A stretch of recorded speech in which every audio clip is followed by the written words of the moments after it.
అందరికీ నూతన సంవత్సర శుభాకాంక్షలు.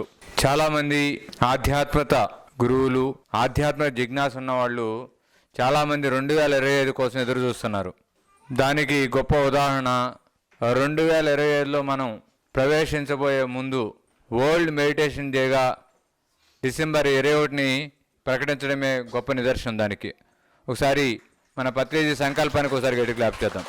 2025 అనేది ఆధ్యాత్మికంగా ఒక గొప్ప విప్లవాన్ని క్రియేట్ చేయబోతుంది. మన ప్రమేయం లేకుండానే, మన ఎఫర్ట్స్ లేకుండానే విస్తృతంగా ధ్యానం యొక్క ప్రస్తావన ప్రపంచవ్యాప్తంగా కాబోతుంది. ఈ యొక్క సృష్టి జరగడం కోసం ఈ భూమి మీదకి ఎంతోమంది గురువులు వచ్చారు. ఈ రోజున పిఎస్ఎస్ మూమెంట్తో పాటుగా ప్యారలల్గా ఈ భూమి మీద ఎన్నో స్పిరిచువల్ ఆర్గనైజేషన్ మునుపెన్నడూ లేని విధంగా ఈ భూమి మీద ఎన్నో స్పిరిచువల్ ఆర్గనైజేషన్స్ ఈ యొక్క మూమెంట్ కోసం, ఇలాంటి ఒక సందర్భం కోసం కృషి చేసిన వాళ్ళందరికీ ఒకసారి గట్టి క్లాప్ చేద్దాం. మీ అందరికీ ఒక చిన్న కథ చెప్తాను. ఒక పక్షి ఒక సముద్రపు ఒడ్డున తను గుడ్లు పెడుతూ ఉంటుంది. ఆ గుడ్లు పెట్టిన ప్రతిసారి కూడా ఆ సముద్రం వచ్చి ఆ గుడ్లని లోపలికి తీసుకెళ్ళిపోతూ ఉంటుంది. అలా తీసుకెళ్తున్న తరుణంలో ఆ పక్షికి బాధ కలిగి, ప్రతిసారి నా గుడ్లని నేను పెట్టడము ఆ సముద్రం లోపలికి తీసుకెళ్ళిపోతుందా అని చెప్పేసి ఎలా అయినా నా గుడ్లని సంపాదించుకోవాలి అనే ఆలోచనతో, బలమైన సంకల్పంతో ఆ యొక్క ఆడపక్షి తన భర్త అయినటువంటి మగపక్షికి చెప్పి, ఈ యొక్క సముద్రం ప్రతిసారి మన గుడ్లను తీసుకెళ్ళిపోతుంది కాబట్టి ఆ సముద్రాన్ని మనం పూర్తి చేద్దాము అని చెప్పేసి వాళ్ళిద్దరూ కలిసి ఒక నిర్ణయానికి వచ్చి ఆ సంకల్పంతో ఆ సముద్రం పూడ్చే ప్రయత్నం చేస్తాయి. రెండు పక్షులు ఆ మట్టిని తీసుకొచ్చి ఆ సముద్రం మీద జల్లుతూ ఉంటాయి. ఆ జల్లుతున్న క్రమంలో మిగతా పక్షులన్నీ నవ్వుకోవడం మొదలు పెడతాయి. నవ్వుకోవడం మొదలుపెట్టిన తర్వాత వాటి శ్రమను చూసి, వాటి యొక్క కష్టాన్ని చూసి, వాటి యొక్క బాధను చూసి మిగతా పక్షులు కూడా వాటికి తోడు రావడం మొదలవుతుంది. అలా మిగతా పక్షులన్నీ ఏకమయ్యి ఆ సముద్రాన్ని పూడ్చే ప్రయత్నం చేస్తున్నప్పుడు అది గరుత్మంతుడికి చూస్తాడు. చూసి గరుత్మంతుడు కూడా, నేను కూడా ఆ సముద్రాన్ని పూడ్చేయాలి, ఆ సంకల్పానికి నేను కూడా చేతినివ్వాలని చెప్పేసి గరుత్మంతుడు కూడా వెళ్ళిపోతాడు. ఆ వెళ్ళిపోయినప్పుడు ఆ విష్ణువు గమనిస్తాడు, నా యొక్క వాహనం ఎక్కడుంది అని చెప్పేసి గమనిస్తే ఈ పక్షులన్నీ కూడా ఏకదాటి మీద ఆ సముద్రాన్ని నింపే ప్రయత్నం చేస్తాయి. అప్పుడు పరీక్షించిన విష్ణువుకు అర్థమవుతుంది. అర్థమై వెంటనే సముద్రుని పిలిచి చెప్తాడు, నువ్వు వెంటనే నువ్వు చేసిన తప్పును నువ్వు సరిచేసుకో, ఆ పక్షి యొక్క గుడ్లను తిరిగి ఆ పక్షికి ఇచ్చేయి, లేకపోతే నీకు ఆ యొక్క గమనమే కష్టమైపోతుంది అని చెప్పేసి ఆ సముద్రుడికి చెప్పినప్పుడు ఆ సముద్రుడు తిరిగి ఆ యొక్క పక్షులకి ఆ గుడ్లను తిరిగి ఇచ్చేస్తాడు. ఒక సంకల్పము శుద్ధంగా ఉంటే మనము ఆ పక్షి లాంటి వాళ్ళమే కావచ్చుగాక, కానీ ఆ సృష్టి అంతా కూడా ఏకమయ్యి ఆ సంకల్పం నెరవేరడానికి కృషి చేస్తుంది.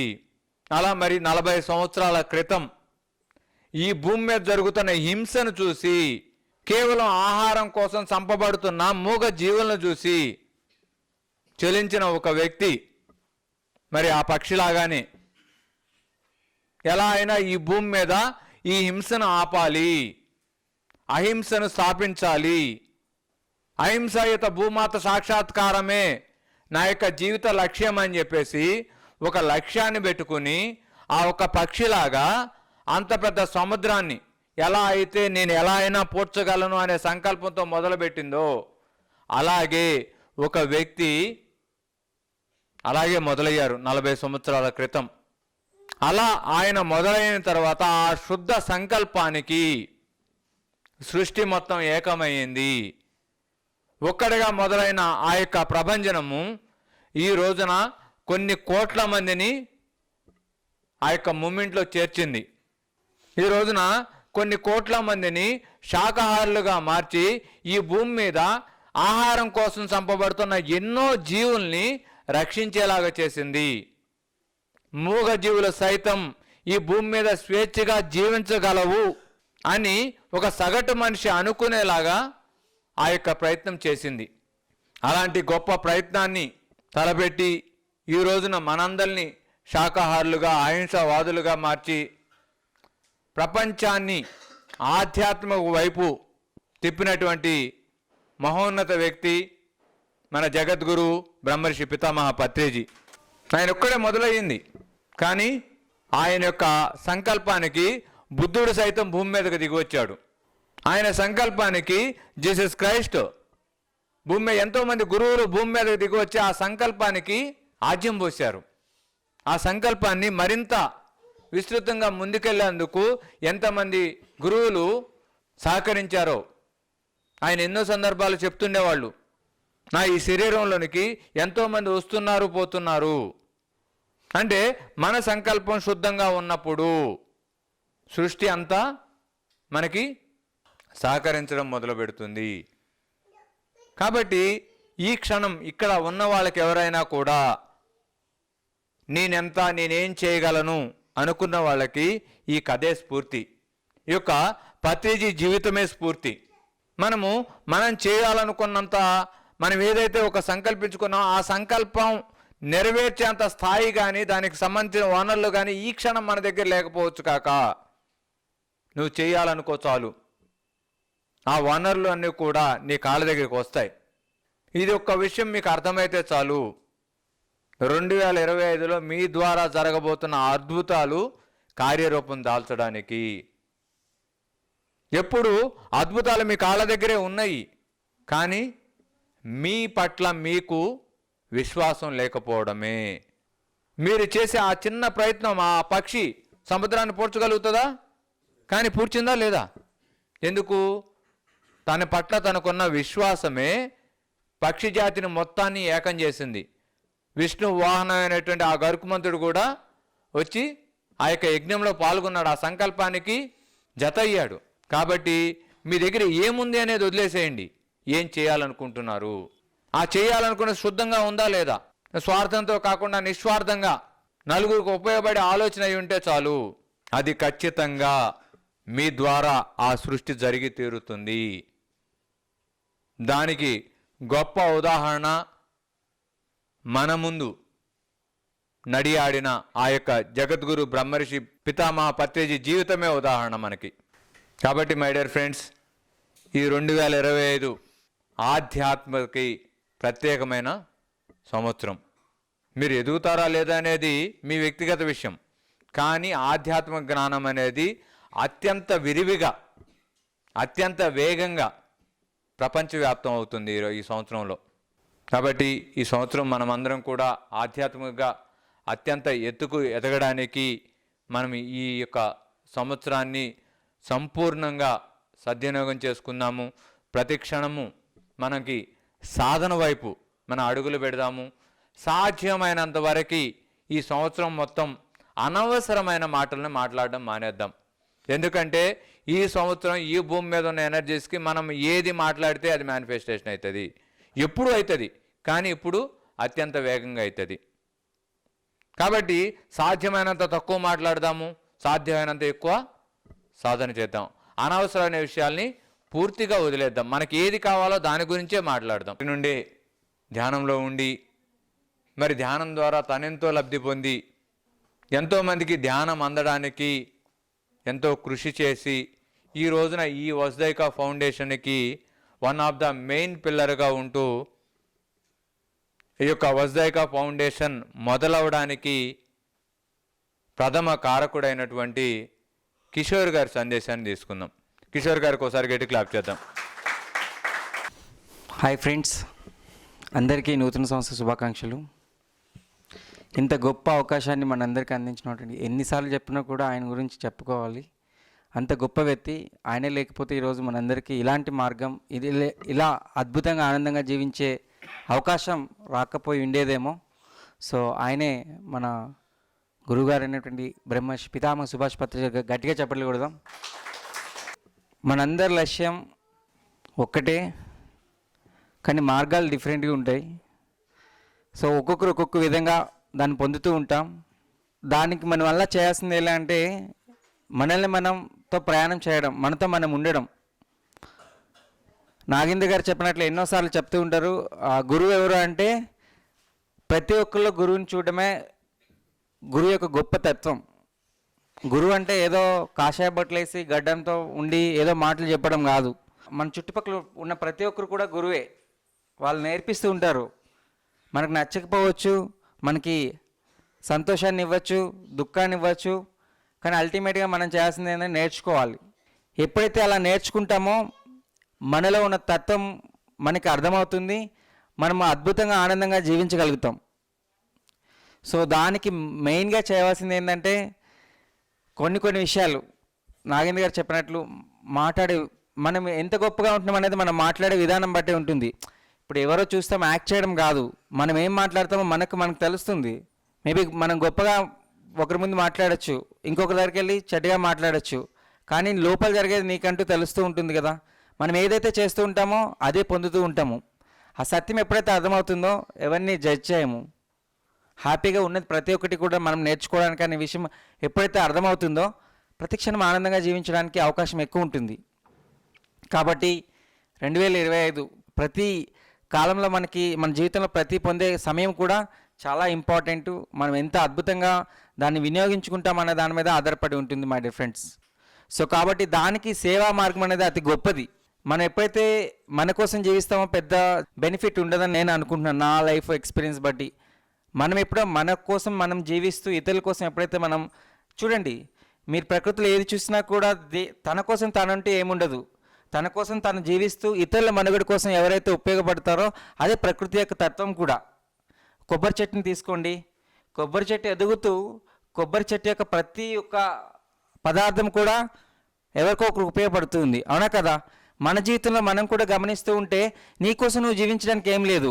నీకోసం నువ్వు జీవిస్తే ఎప్పుడైతే ఇతరుల కోసం సాకారం చేయడం కోసం నువ్వు చేస్తావో అప్పుడు నీకు హ్యాపీనెస్ ఉంటుంది, ఇతరులకు హ్యాపీనెస్ ఉంటుంది. అంటే నేను జీవించడానికి, నేను తినడానికి నేను పండించుకుంటాను అంటే ఏం లేదు కదా, దెర్ ఇస్ నో పాయింట్. కాబట్టి ఈ విషయం ఎప్పుడైతే అర్థమవుతుందో మనం జీవించడం అంటే మనం ఇతరుల కోసం జీవిస్తూ మన కోసం మనం జీవించడం.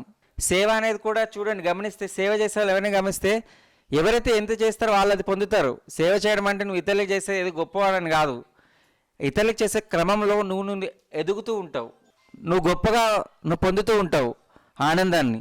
సో నాకు తెలిసిన గొప్ప థింగ్ ఏంటంటే సేవ అనేది ఒక గ్రేట్ థింగ్. సో ఏదైనా సరే మనకి ఎంత సమయం ఉంటుందో ఎప్పుడైతే మనం సేవ చేయగలుగుతామో చేస్తే తప్పనిసరిగా మనకేం రావాలో ప్రకృతి అది ఇస్తుంది. ఎప్పుడైతే చేయాల్సింది చేయమో అప్పుడే పొందాల్సింది పొందాము. సో కాబట్టి ఏదో మనకు ఎందుకంటే ఈ టైం అట్లా ఉంది, ఈ కాలం అట్లా ఉంది, ఏదో మనందరూ కూడా లైక్ మెషిన్ లాగా వర్క్ చేస్తూ పర్పస్ని మిస్ అవుతూ అసలు దేనికోసం జీవిస్తున్నామో కూడా తెలియలేనటువంటి పరిస్థితిలో ఉన్నాం. కాబట్టి ధ్యానం అనేది ఎంతో గొప్పగా మన యొక్క తత్వాన్ని, మన యొక్క ఎలా జీవించాల విధానాన్ని గొప్పగా మనకు తెలియజేస్తుంది. దానికి సేవ అనేది చాలా గొప్ప అవకాశం. కాబట్టి నా పర్సనల్ ఎక్స్పీరియన్స్ నేను చెప్పదలిచేది ఏంటంటే మీకు ఎప్పుడు కనుక సమయం ఉన్నా కూడా సేవ అంటే ఇక్కడే కాదు, ఎక్కడ బయటికి వెళ్ళినా కూడా మీరు ఏం చేయగలుగుతారో అది మీరు పరిపూర్ణంగా చేయగలిగితే అది గొప్ప మీకు ఒక అవకాశంగా మారి మీకు ఎప్పుడు ఏది అవసరమో ప్రకృతి మీకు ఎంత కావాలో అంత ఎప్పుడు కావాలో అప్పుడు ఇస్తుంది. దీంట్లో ఎటువంటి సందేహం లేదు. కాబట్టి ఫ్రెండ్స్, మనకున్న సమయాన్ని సాధనకి, సేవకి, మనం ఆనందంగా జీవించడానికి ఉపయోగిద్దాం. అనవసరమైన వాటి మీద ఫోకస్ చేయకుండా అవసరమైన వాటి మీద ఫోకస్ చేద్దాం. సో ఇది ఈ సంవత్సరంలో మరింత అద్భుతంగా జీవించడానికి మన సమయాన్ని సద్వినియోగపరుచుకుందాం. Thank you. నేను ప్రజెంట్ పిరమిడ్ ఆధ్యాత్మిక వ్యవసాయం చేస్తున్నాను. అది ఎందుకు చేస్తున్నానంటే ఒకసారి 2 మాటలు మీకు చెప్తానన్నమాట. 2020లో పత్రి సార్ని నేను ప్రకృతి వ్యాలీలో కలవడం జరిగింది. అప్పటికి నేను పోస్టల్ డిపార్ట్మెంట్లో జాబ్ చేసి 4 years అయిందనమాట. జాబ్లో సాటిస్ఫాక్షన్ లేకుండా ఉండడం, ఏదైనా చెయ్యాలి గట్టిగా అన్న దీనిపైన ఉండేది. సో ఏది అని గట్టిగా ఒక 6 నెలలు ధ్యానంలో కూర్చున్నప్పుడు ఒక ఇన్నర్ మెసేజెస్ అని వచ్చేటం అనమాట. ఏం చేయాలి అనేసి, ఎందుకు ఇక్కడంతా కూడా వీళ్ళు భూమి మీద అందరూ హ్యాపీగా ఉండడం లేదు, అసలు ఏంటి సమస్య అని కూర్చున్నప్పుడు ఇక్కడ అంతా వచ్చింది కూడా ఆహారంలోనే మార్పు వల్ల జరిగింది. మొట్టమొదటిగా భూమి మీద జరిగింది కూడా ఆహారంలోనే. సో దాన్ని సరిచేసామంటే ఆటోమేటిక్గా ఇక్కడ వాళ్ళందరూ కూడా మారే అవకాశం చాలా ఉందని చెప్పి వచ్చిందనమాట. సో ఇది వస్తుంది ఓకే, దీనికి మనం సరి చేసుకోవాలి కదా అన్న దానిపైన ఒకసారి సార్ని అడుగుదాం పత్రి సార్ని అన్నప్పుడు, సార్ని కలుద్దాం అన్నప్పుడల్లా ఏదో టైం దొరకకపోవడం, ఒకవేళ ఆయన దగ్గరకు వచ్చినప్పుడు తిరుపతి వస్తుంటారు, ఇంకా చుట్టుపక్కల మెడిటేషన్ సెంటర్స్కి వస్తుంటారు, అలా కుదరలేదు. ఒక 4-5 టైమ్స్ ట్రై చేశాను. చివరిగా ప్రకృతి వ్యాలీలో 2020 ఫెబ్లో లాస్ట్ రోజున కలిశాను అనమాట. ఇలా కాదని చెప్పి గట్టిగా ఒక 6 గంటలు అఖండ ధ్యానంలో కూర్చొని ఆయన్ని ఏదన్నా అడగాలి, దీని క్లారిటీ ఏంటి అనేసి కూర్చున్నప్పుడు పొద్దున్న మెడిటేషన్ కంప్లీట్ అయింది.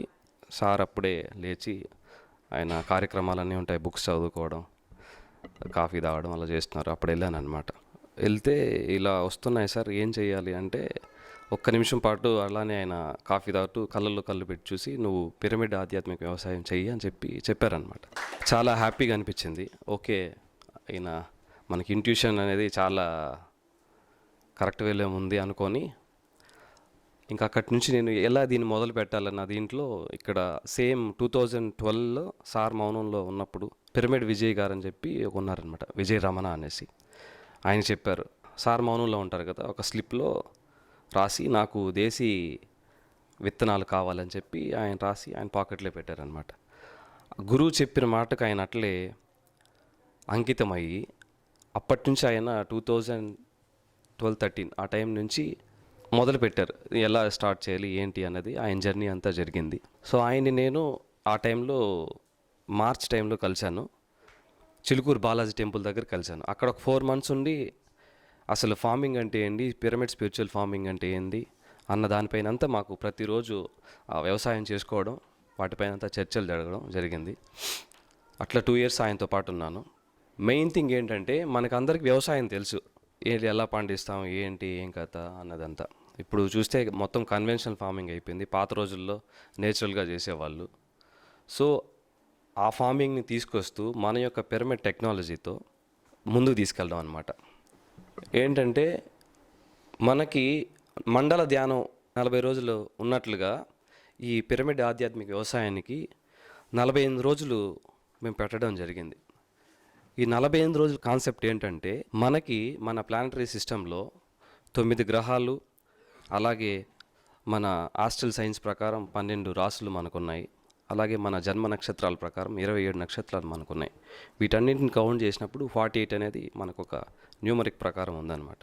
సో ఈ 48 days ఏం చేస్తామంటే, మేము స్టార్ట్ చేసేటప్పుడు పౌర్ణమి దగ్గర రోజుల్లో స్టార్ట్ చేసి 48 రోజుల్లో 2 పౌర్ణమి 2 అమావాస్యలు వస్తాయి. పౌర్ణమి డేస్లో 5 elements మెడిటేషన్ చేస్తాం. ఇలా 5 elements మెడిటేషన్లో ఏమవుతుందంటే, ఆ ల్యాండ్ అంతా కూడా అంతకుముందు ఎవరైతే ఆ ఫార్మర్ ఉంటాడో అతని యొక్క థాట్స్తో చేసి ఉంటాడు కదా, ఆలోచనలతో, అలాగే మరి ఆ హింసాత్మకమైన స్ప్రేలు చేయడం కానీ, అతను మాంసాలు తినడం కానీ, ఈ థాట్ ఫ్రీక్వెన్సీకి మొత్తం భూమి అంతా అప్పటికి చాలా అస్తవ్యస్తం అయి ఉంటుంది. సో వీటన్నిటి నలిఫై చేయాలంటే ఈ 48 days మెడిటేషన్ అనేది మస్ట్ అనమాట. సో ఇలా నేను లాస్ట్ 2 years బ్యాక్ నుంచి స్టార్ట్ చేశాను.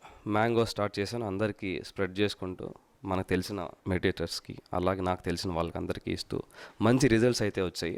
సో సంకల్పం ఏంటంటే, ఈ ఆధ్యాత్మిక వ్యవసాయంలో ఈ ఆహారం ఎవరైతే తింటారో వాళ్ళందరూ కూడా శాకాహారులుగా, ధ్యాన యోగులుగా మారాలనే సత్సంకల్పంతోనే ఈ పిరమిడ్ ఆధ్యాత్మిక వ్యవసాయాన్ని రన్ చేస్తున్నాం అన్నమాట.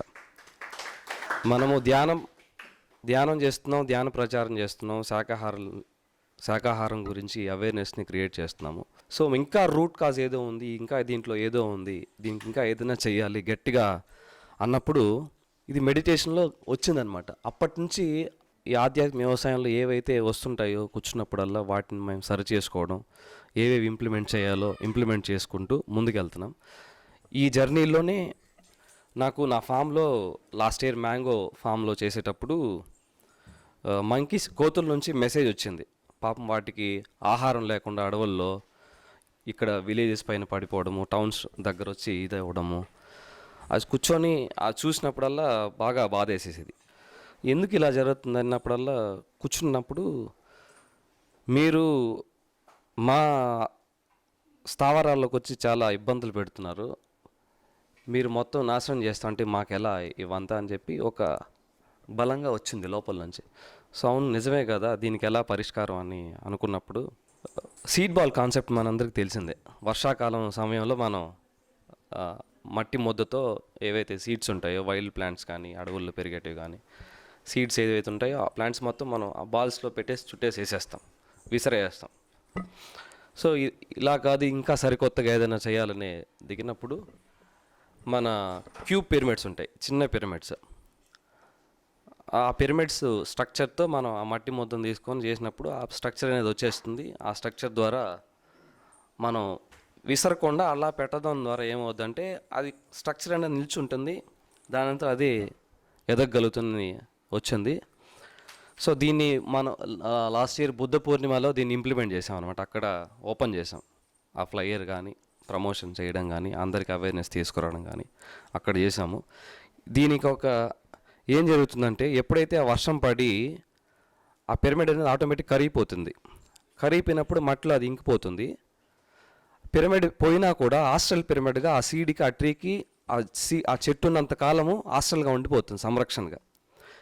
సో అది వచ్చింది సేమ్ నాకు ఏదైతే వచ్చిందో ప్రేమ్దాస్ సార్ అదే ఆయన కలిసినప్పుడు ప్రమోషన్ని ఇన్వైట్ చేసినప్పుడు ఆయన అదే చెప్పారు, మీరు ఏదైతే చేస్తున్నారో ఇది మహా అద్భుతమైంది. మేము యాక్చువల్ కోటి పిరమిడ్ల సీడ్ బాల్ ప్రాజెక్ట్ అనుకున్నాము, ఇది అనంత కోట్లు జరుగుతుంది. సార్ కోరుకున్నది కూడా ఇదే, ఇలాంటి కార్యక్రమాలు ఆయన ప్రోత్సహించారు. ఇప్పుడు అవి ఆయన ఏదైతే సంకల్పించారో అవన్నీ కూడా ఇప్పుడు ఇంప్లిమెంటేషన్లో జరుగుతున్నాయి. సో మీరు అనుకున్నట్లుగానే ఈ పిరమిడ్ ఒకవేళ అది కరిగిపోయినా హాస్టల్గా పిరమిడ్ క్రియేట్ అవుతుందని చెప్పారనమాట. ఇది చాలా బాగా హ్యాపీగా అనిపించింది. అలా ఒక్కొక్కటి ఏదైతే వస్తుందో వాటన్నిటిని ముందు తీసుకెళ్తున్నాం అనమాట.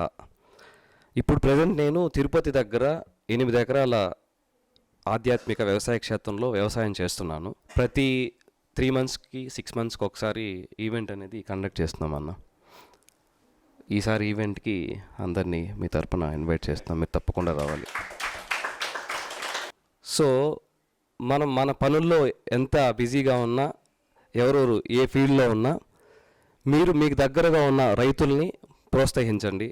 మీకు కుదిరినప్పుడల్లా వాళ్ళ వ్యవసాయ క్షేత్రంకి వెళ్ళడం కానీ, అక్కడ యొక్క యాక్టివిటీస్ చేయడం కానీ, విలేజ్ వస్తూ రండి. అలాగే మన యొక్క పిరమిడ్ టెక్నాలజీని వాళ్ళకి చెప్పండి. దీని ద్వారా మన ప్రపంచం మొత్తం కూడా ఏదైతే చెప్పారో ఈ యొక్క టైం పీరియడ్ అనేది చాలా ఇంపార్టెంట్, షిఫ్టింగ్ జరుగుతుందని చెప్తున్నారు కదా. 2012 నుంచి 2032 వరకు అద్భుతమైన వర్క్ జరుగుతుంది భూమిపైన. సో మనతో పాటు ఎన్నో సొసైటీస్ కూడా ఈ సత్యాన్ని చెప్తున్నారు. కానీ అహింసే అన్నిటికన్నా గొప్పది అన్న చెప్పిన ఏకైక వ్యక్తి మన బ్రహ్మర్షి పితామహ సుభాష్ పత్రిజీ గారు. ఏ సొసైటీ కూడా ఇంత గట్టిగా చెప్పలేదు. వాళ్ళ యొక్క తెలిసినంత వరకు చెప్పుకుంటూ వచ్చారు. అహింస అనేది చాలా గొప్ప విషయం. సో మనం ఇవాల్టి నుంచి మరింత ముందుకు ధ్యానాన్ని, శాకాహారాన్ని, పిరమిడ్ శక్తిని అందరికీ మనం అందజేద్దాం. ఈ అవకాశం ఇచ్చినటువంటి నాగేంద్రన్నకి ధన్యవాదాలు. Thank you so much.